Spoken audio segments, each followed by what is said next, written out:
Hey, Lori, Alex Wiseman here. Thank you for your first short analytic paper for week, whatever it was, 5?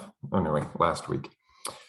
Week 4. You were looking at, the question was, and I have to remind myself, the question was, how does education create citizenship? And you did that by kind of summarizing and then critiquing as you summarize the Westheimer and Kahn article. So your approach to this, I think, is a pretty good one. I wish that you had sort of answered the question right up front, which you redefined the question, by the way, in the second paragraph. More valid question: who is a good citizen? I think you should have done that reframing right at the front of your essay in the first paragraph, and make it clear that you were adjusting the question to answer that one instead of the one that was posed in the week's syllabus. And I think that would be a great way to go about it, actually, because it's more interesting.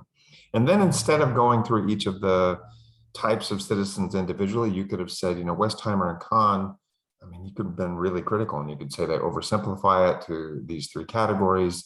None of these categories really address what a good citizen is. However, these are characteristics of good citizenship that appear across all 3, or something like that. And then you could use bits and pieces from their article to either frame what you're saying, use as evidence for the points you're making, or use as a foil or a contrast to what basically you say is not the right way to do it.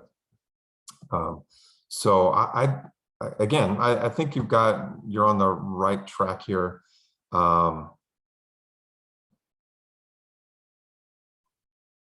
You say, like, things like this: it is difficult not to criticize the lack of broader, more ideological based policy issues that directly affect citizens.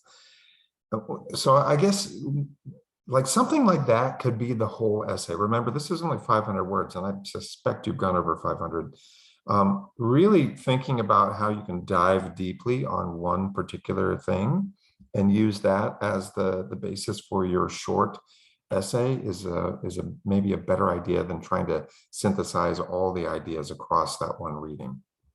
But yeah, I think you pulled out examples from the text. You've certainly demonstrated that you are familiar with the text and that you have some critical reading of it. I wish there was a little more development, well, a little more focus and development of a particular response that sort of comes from you rather than being more reactionary. It's like really lead the discussion rather than react to what Westheimer and Kahn are saying. And that would improve it for next time. Okay. Thanks for sharing this. I enjoyed reading it. Let me know if you have any questions.